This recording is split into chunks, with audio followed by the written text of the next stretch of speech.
Au mariage de mon ex, sa nouvelle femme a pris le micro et a dit « Je l'ai sauvé de cette femme brisée ». Les invités ont ri et ont porté un toast. Puis une serveuse s'est approchée, a enlevé sa casquette et a dit « Je suis sa fille et j'ai quelque chose à dire ». La mariée est devenue blanche. Avant de commencer l'histoire, n'oubliez pas de laisser un like et de vous abonner à la chaîne pour voir plus d'histoires comme celle-ci. J'étais assise au fond de la salle de bal quand la mariée a levé sa coupe de champagne et a lancé « Je l'ai sauvée de cette femme brisée ».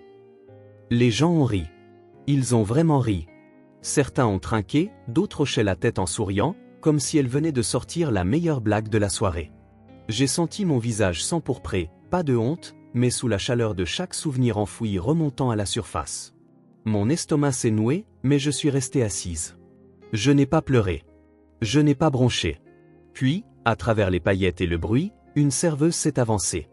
Elle se déplaçait lentement, comme si elle marchait dans l'eau.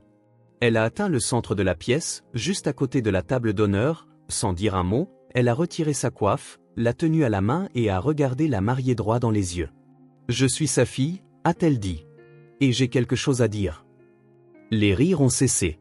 Le visage de la mariée s'est décomposé, vidé de toute couleur. Sa bouche est restée ouverte, mais aucun mot n'en est sorti. Juste le silence, pur, tranchant. Et c'est là que tout a basculé. Vous avez déjà eu cette intuition viscérale, ce pressentiment qu'il ne fallait pas être quelque part? Cette oppression dans la poitrine qui vous dit « fais demi-tour » ? C'était moi, assise dans ma voiture devant le Ridgewood Grand Hotel, serrant une invitation ivoire bordée d'or, les mains tremblantes. Elle était arrivée par la poste un mois plus tôt. Pas d'adresse d'expéditeur, juste mon nom, Amara Lan, écrit d'une calligraphie soignée que je ne reconnaissais pas. J'ai failli la jeter. Qui envoie une invitation au mariage de son ex-fiancé à la femme qui l'a abandonné? Au début, j'ai cru à une erreur. Puis j'ai pensé que c'était peut-être une étrange branche d'olivier ou un test. Mais la vérité, au fond de moi, je savais ce que c'était, une annonce, un avertissement, une façon de s'assurer que je sache que Gavin Ry, l'homme avec qui j'avais passé 6 ans à construire une vie, m'effaçait officiellement. Je ne l'avais pas vu depuis 3 ans. Pas depuis qu'il avait quitté notre appartement au milieu de la nuit, après que j'ai perdu le bébé. Il n'avait même pas jeté un regard en arrière. Il avait juste dit qu'il ne pouvait plus vivre dans la tristesse, avait fait un sac de sport, laissé un mot et disparu. Mais ce n'était pas seulement moi qui l'avais quitté. C'était elle aussi. Leia. Sa fille, née d'une femme qui était partie des années avant notre rencontre. Elle avait 5 ans quand elle est venue vivre avec nous. Dès la seconde où elle m'a pris la main et m'a appelé « maman », j'ai cessé d'être juste quelqu'un qui aimait Gavin. Je suis devenu quelqu'un qui lui appartenait, à elle. Et quand Gavin est parti, Leia est restée. Pas par accident, par choix. Pendant des mois, j'étais une coquille vide. Me lever le matin, c'était comme me traîner à travers du ciment. Le silence dans notre appartement était insupportable. Chaque photo, chaque chanson, chaque coin de la pièce portait les échos d'une famille qui avait à peine eu la chance d'exister. Il y avait des jours où je ne pouvais même pas décrocher le téléphone. J'ai arrêté de répondre aux amis. J'ai arrêté de me regarder dans le miroir. Mais je préparais toujours le déjeuner de Leia. Je lui tressais toujours les cheveux. Je l'aidais toujours à réviser ses dictées, en essayant de ne pas la laisser me voir pleurer. Un soir, j'étais assise par terre dans la salle de bain, tremblante après un énième appel d'un collecteur de dettes, quand Leia a frappé à la porte. Elle avait 10 ans, m'arrivait à peine aux côtes. Elle a poussé la porte, s'est assise à côté de moi et m'a tendu un sandwich au beurre de cacahuète. « Tu as oublié de manger », a-t-elle dit. Je crois que c'est à ce moment-là que j'ai réalisé que je n'étais pas seul. Et si elle ne baissait pas les bras pour moi, je ne pouvais pas baisser les bras pour moi-même. Il a fallu 2 ans de thérapie, de petits boulots et de nuits à lire des livres de développement personnel juste pour me sentir à nouveau humaine. Mais lentement, j'ai retrouvé des parts de moi que j'avais oublié posséder. Je me suis remise au design, site web, logo, tout ce que je pouvais trouver en freelance. J'ai déménagé dans un endroit plus petit, plus près de l'école de Leia. J'ai même ri à nouveau. De vrais éclats de rire, le genre qui vous secoue les côtes. Ils étaient rares. Ils l'étaient quand l'invitation est arrivée. Je l'ai laissé sur la table de la cuisine pendant des jours. C'est Leia qui l'a finalement ramassé et lu à voix haute. Sa voix n'a pas tremblé. « Tu devrais y aller », a-t-elle dit. « Pas pour lui. Pour toi. »« Pourquoi faire ?» ai-je demandé, épuisé. « Pour le regarder commencer une nouvelle vie avec quelqu'un de plus joli, de plus riche ?»« Non, a-t-elle répondu. Pour qu'il voie ce qu'il a perdu. Je l'ai regardé. 16 ans maintenant, sage bien au-delà de ce que j'avais pu l'être à son âge. Et soudain, j'ai compris. Elle ne parlait pas seulement de Gavin. Elle parlait de moi. Je me traitais toujours comme la version brisée qu'il avait laissée. Mais elle voyait quelqu'un de plus fort. Alors j'ai dit oui. Oncle Joe, qui m'avait aidé à grandir après le décès de ma mère, a accepté de nous conduire. Il n'avait jamais aimé Gavin. Il disait que son sourire venait trop facilement et que ses yeux restaient trop immobiles. Je lui ai demandé de s'asseoir au dernier rang avec moi. Je ne voulais pas être vu. Juste être là. Juste visible. Je ne savais pas dans quoi je m'embarquais. Je m'attendais à de la gêne, peut-être quelques chuchotements. Ce à quoi je ne m'attendais pas, c'était un coup monté. Une humiliation mise en scène, habillée de dentelle blanche et de lustre doré. Mais j'y viendrai. Parce qu'avant que le micro ne soit pris, avant que les verres ne soient levés et que les mensonges ne coulent comme du champagne, je me suis tenu dans cette salle de bal, j'ai regardé l'homme que j'avais aimé et j'ai réalisé quelque chose que je n'avais pas dit à voix haute jusqu'à ce jour. Il ne m'avait pas brisé. Il avait abandonné les morceaux, et je m'étais reconstruite sans lui. Le mariage était tout ce qu'on pouvait attendre de quelqu'un désespéré de prouver que sa vie était parfaite. Des lustres de cristal pendaient comme des larmes de verre au plafond voûté.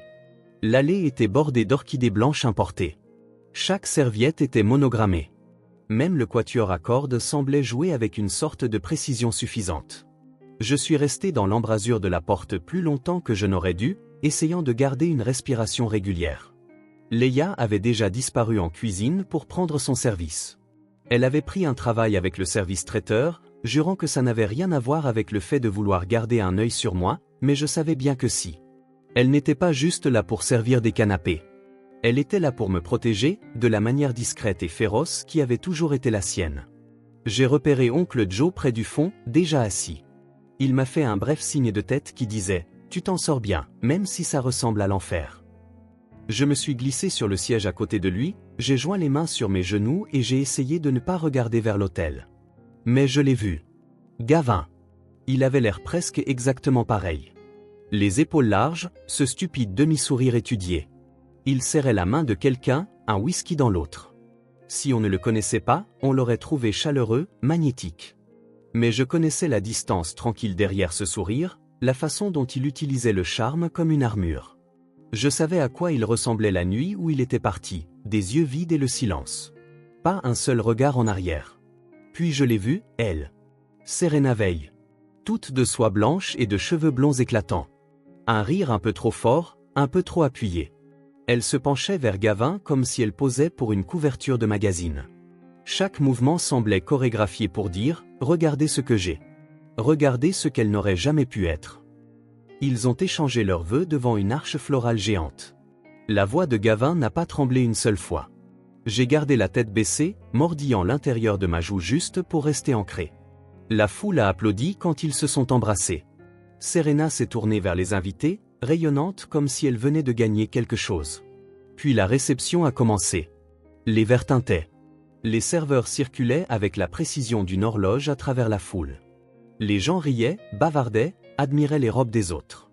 J'étais assise tranquillement, sirotant de l'eau, me forçant à rester présente. Leia est passée une fois avec un plateau de bruschetta. Nos regards se sont croisés une brève seconde. Elle m'a fait un clin d'œil. « Ça va ?» a murmuré oncle Joe. « Je respire encore » ai-je répondu. Puis vinrent les discours. Le témoin, la demoiselle d'honneur, un cousin. Toutes les histoires habituelles, comme Gavin était un type formidable, comme Serena avait fait de lui un homme meilleur. J'avais presque réussi à faire abstraction jusqu'à ce que j'entende sa voix. Je voudrais dire quelque chose. C'était Serena, debout à la table d'honneur, tenant une flûte de champagne. Ses yeux pétillaient sous les lumières, mais il y avait quelque chose de plus acéré derrière. Elle n'a pas regardé Gavin. Elle a regardé la foule. Puis moi. Quand j'ai rencontré Gavin, c'était un homme bon, mais il était blessé. Abîmé par quelqu'un qui ne savait pas l'aimer correctement. Une femme qui était trop brisée pour voir la chance qu'elle avait. Je me suis figé. Ma peau est devenue brûlante et glacée en même temps. Les mots m'ont frappé comme une gifle dans une pièce silencieuse. Elle a failli le détruire, a poursuivi Serena avec un rire si léger qu'il m'a retourné l'estomac. Mais je l'ai sauvé. Je l'ai guéri. Et aujourd'hui, il est enfin là où il doit être. Des rires ont suivi. De vrais rires. Les gens ont trinqué, les verres se sont entrechoqués, quelques-uns ont même applaudi. Oncle Joe a marmonné quelque chose dans sa barbe. Je ne pouvais plus bouger. Chaque partie de moi hurlait de me lever, de parler, de crier même. Mais je ne l'ai pas fait. J'ai juste fixé cette femme qui ne savait rien des nuits où j'avais tenu la main de Gavin pendant qu'il pleurait d'avoir perdu la garde de Leia, rien des matins où je me levais tôt pour écrire des lettres de motivation pour sa recherche d'emploi, rien de la photo d'échographie que j'avais enterrée au fond de mon tiroir, celle que je n'avais jamais pu encadrer. Elle ne l'avait pas sauvée. Elle était juste arrivée après qu'il se soit déjà enfui. Et c'est là que j'ai remarqué le mouvement près de la cuisine. Une des serveuses avait cessé de marcher. Elle fixait Serena directement, la mâchoire serrée, les poings crispés. C'était Leia. Elle s'est avancée, tremblante mais résolue, et a commencé à marcher, dépassant les tables, dépassant les verres qui tintaient, droit vers le micro. J'ai regardé ses épaules se soulever et s'abaisser. Puis elle a retiré sa coiffe de serveuse, l'a tenue dans sa main et a dit, d'une voix plus forte que je ne lui avais jamais entendue, « Je suis sa fille. Et j'ai quelque chose à dire. » La salle est tombée dans un silence de mort. Et j'ai su, à cet instant, que la soirée était loin d'être terminée. Je suis sa fille. Et j'ai quelque chose à dire. La voix de Leia a tranché dans la pièce comme du verre sur du marbre poli. Chaque coupe de champagne s'est figée en l'air. Chaque conversation s'est arrêtée net. Le silence était épais, confus, électrique. Les gens se sont tournés sur leurs chaises, certains chuchotaient. Le sourire de Serena a eu un tic, sa main toujours figée autour de sa coupe. Gavin s'est tourné lentement sur son siège, fixant la jeune fille en tablier noir et chemise blanche qui venait de démasquer tous les mensonges sur lesquels il avait bâti cette soirée. Leia se tenait près de la piste de danse, sa coiffe serrée fermement dans ses mains. Quelques boucles s'étaient échappées de son chignon. Sa poitrine se soulevait et s'abaissait comme si chaque respiration devait être puisée de quelque part de plus profond. « Ce n'est pas juste la femme dont vous vous moquez, » dit-elle, la voix légèrement fêlée sur les bords. « C'est la femme qui m'a élevée. » Serena cligna des yeux, confuse. « Attendez, quoi ? » « Je suis la fille de Gavin, » répéta Leia. « D'avant qu'il ne te rencontre. D'avant qu'il ne s'enfuit. D'avant qu'il ne prétende que nous n'existions pas. » L'atmosphère a changé. Quelques personnes ont halté. J'ai vu un des cousins de Gavin abaisser lentement son téléphone, comme s'il n'était pas sûr de devoir continuer à filmer. Leia a fait un pas en avant. Elle ne lisait pas un discours. Ce n'était pas prévu. Mais c'était la vérité, et elle avait du poids. Il est parti quand j'avais 11 ans. Pas seulement ma mère, il m'a quitté moi. N'a pas appelé, n'a pas écrit. A juste disparu. Et vous osez la traiter de brisée ? Ses yeux se sont tournés vers Serena, qui semblait soudain très peu sûre d'elle. Je l'ai vue faire 2 boulots pour que j'aie à manger. Je l'ai vue pleurer en silence pour que je ne l'entende pas. Et quand les gens me demandaient où était mon père, je disais qu'il était en voyage d'affaires parce que je ne voulais pas que quiconque sache qu'il avait choisi de ne pas nous aimer. Quelqu'un près du devant a couvert sa bouche. Un serveur s'est immobilisé, plateau en suspens. Gavin a finalement parlé. Sa voix était basse, prudente. « Leia, pas ici. » « Maintenant tu te souviens de mon nom ?» répliqua Leia en s'approchant. « Quand je t'envoyais des cartes d'anniversaire, elles revenaient non ouvertes. Quand je t'envoyais des emails pour te dire que tu me manquais, tu ne répondais pas. Tu ne m'as même pas bloqué. Tu m'as juste ignoré. Et maintenant, tu restes là à laisser cette femme parler de ma maman comme si c'était une ordure ?» Il m'a regardé alors, et pour la première fois, son expression s'est fissurée. Je n'ai pas ressenti de pitié. Ni de vengeance. J'ai ressenti de la clarté. Ce n'était pas moi qui devais avoir honte. Elle ne t'a pas brisé, continua Leia, la voix tremblante mais s'élevant. Tu t'es brisé toi-même.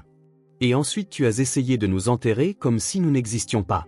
Serena regarda autour d'elle, les yeux cherchant du soutien, mais n'en trouvant aucun. Elle se retourna vers Gavin. C'est vrai, ça ? Il ne répondit pas. Il fixait juste sa fille comme si une étrangère venait d'entrer, portant sa dernière chance. Leia s'est dirigée vers moi. Chaque pas qu'elle faisait résonnait comme un coup de tonnerre dans ma poitrine. Elle a tendu la main vers la mienne. Je me suis levé. Mes doigts se sont enroulés autour des siens, et dans ce petit geste, quelque chose en moi qui était dormant s'est mis à remuer. Pas de la rage, pas de l'amertume. De la puissance. Elle n'est pas venue ici pour se battre, dit Leia en se retournant vers la foule. Elle est venue parce que je le lui ai dit.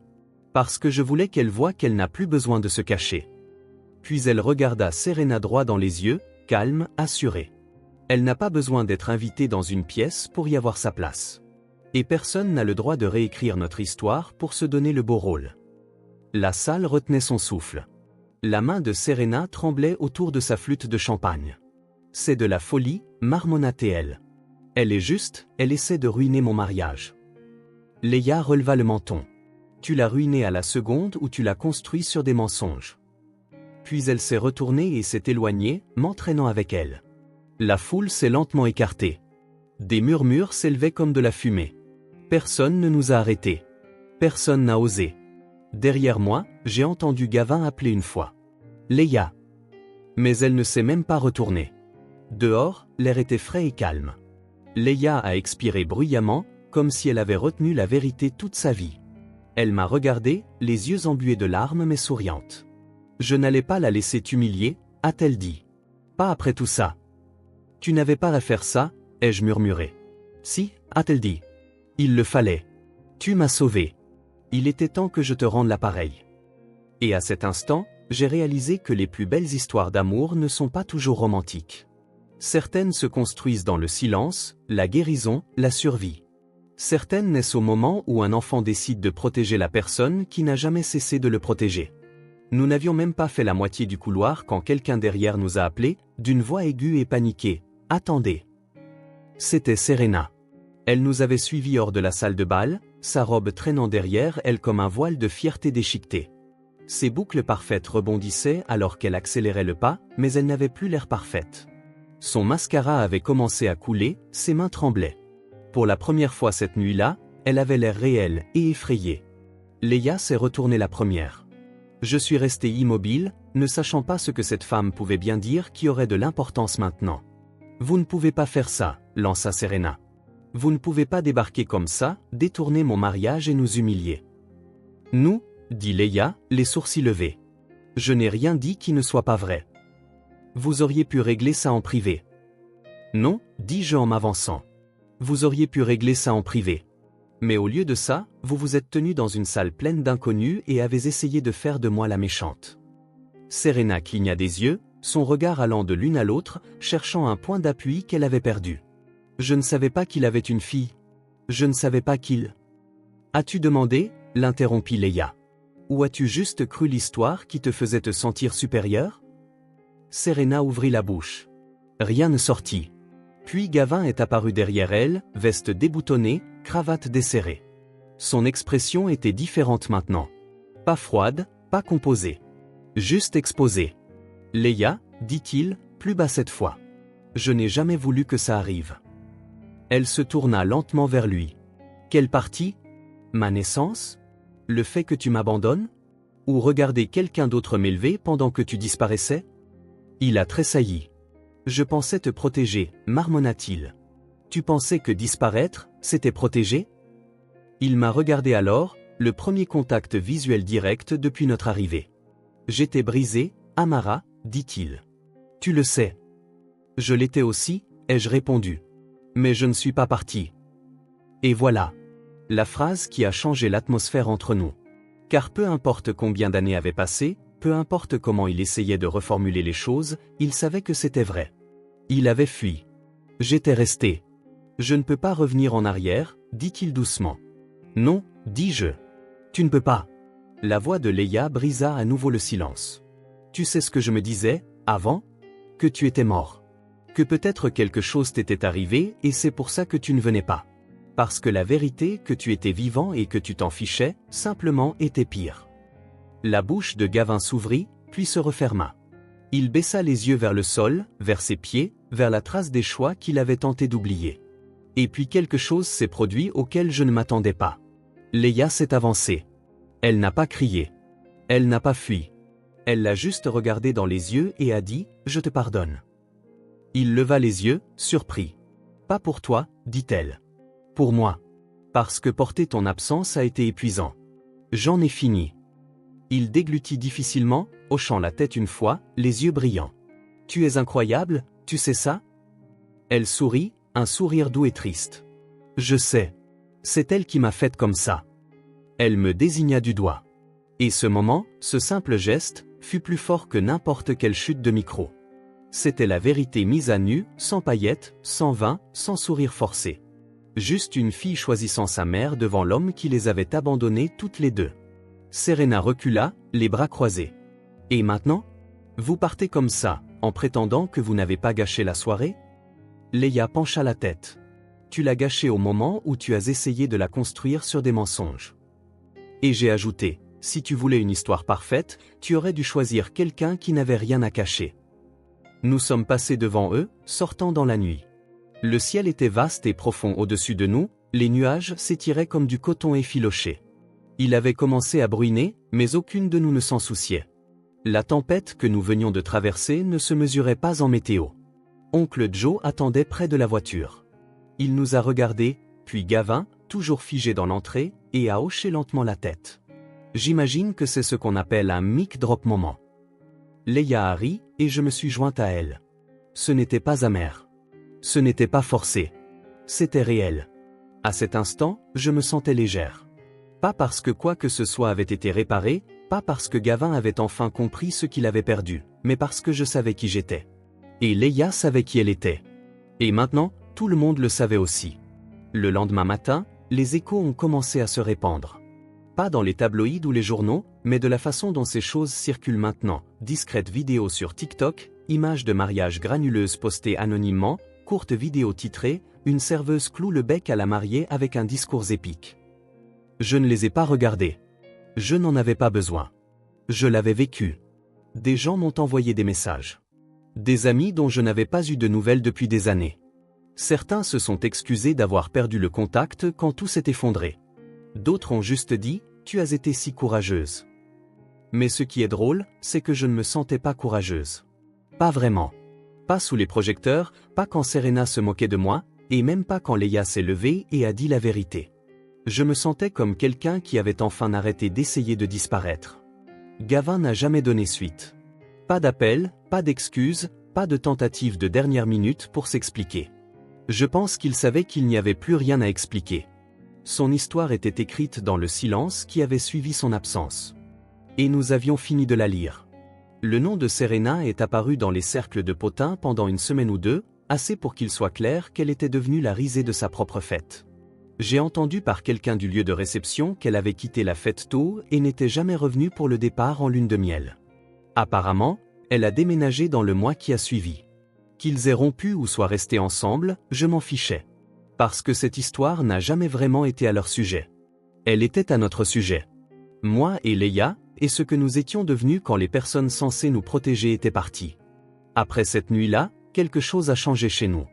C'était calme, mais puissant. Leia était différente, plus forte. Elle marchait plus droite. Elle ne s'excusait pas de prendre de la place. Je l'ai surprise en train de répéter son discours devant le miroir un soir, pas par vanité, mais par préparation. Elle m'a dit qu'elle pensait lancer un podcast pour les filles qui pensent ne pas avoir de voix, a-t-elle dit. Et moi? J'ai commencé quelque chose aussi. J'avais toujours eu peur de parler publiquement de ce qui s'était passé. Il y a de la honte à être abandonnée. Les gens vous regardent comme si vous étiez contagieuse, comme si votre douleur était un avertissement. Mais après le mariage, j'ai réalisé quelque chose. Je n'étais pas faible parce que j'étais brisée. J'étais forte parce que je m'étais reconstruite. Alors j'ai recommencé à écrire. D'abord juste des notes, puis des essais. J'en ai envoyé un à un blog parental. Il a été publié. Les commentaires ont afflué. Des mères, des filles, des femmes que je n'avais jamais rencontrées, disant toutes la même chose. Merci d'avoir dit ce que je ne pouvais pas dire à voix haute. Cela s'est transformé en un blog, puis en un petit groupe communautaire. Quelques mois plus tard, j'ai enregistré une association à but non lucratif, le Second Fil. Un espace pour les femmes qui guérissent de l'abandon, du divorce, de la violence psychologique. Nous organisons des cercles de parole, fournissons du soutien psychologique, les aidons à écrire leurs histoires, littéralement et métaphoriquement. Je ne m'attendais pas à ce que ça devienne ce que c'est devenu. Je voulais juste offrir aux femmes un espace où le silence n'était pas la seule option. Mais la partie la plus puissante de tout cela n'a pas été la clôture publique. C'était un moment calme dans notre cuisine, un soir de janvier. Je faisais la vaisselle. Leia était assise au comptoir, feuilletant son carnet, les jambes se balançant sur le tabouret. Elle a levé les yeux vers moi et a dit, sorti de nulle part, « Tu sais, avant, je souhaitais que ma vraie mère soit restée. Mes mains se sont arrêtées dans l'évier. Mais maintenant, je comprends, a-t-elle dit. Peut-être qu'elle est partie parce que j'étais censé finir avec toi. Je n'ai rien pu dire. Je ne pouvais pas. Je me suis juste retourné, j'ai séché mes mains et je les serré dans mes bras, si fort que j'ai cru l'inspirer. Parfois, la vie ne vous donne pas l'histoire que vous pensiez vouloir. Parfois, elle arrache des pages en plein milieu du chapitre et vous laisse deviner la fin. Mais parfois, quand on se bat, quand on aime fort, quand on reste, on obtient quelque chose de mieux. On arrive à écrire une nouvelle histoire. Et le meilleur dans tout ça? Vous n'avez besoin de la permission de personne pour commencer.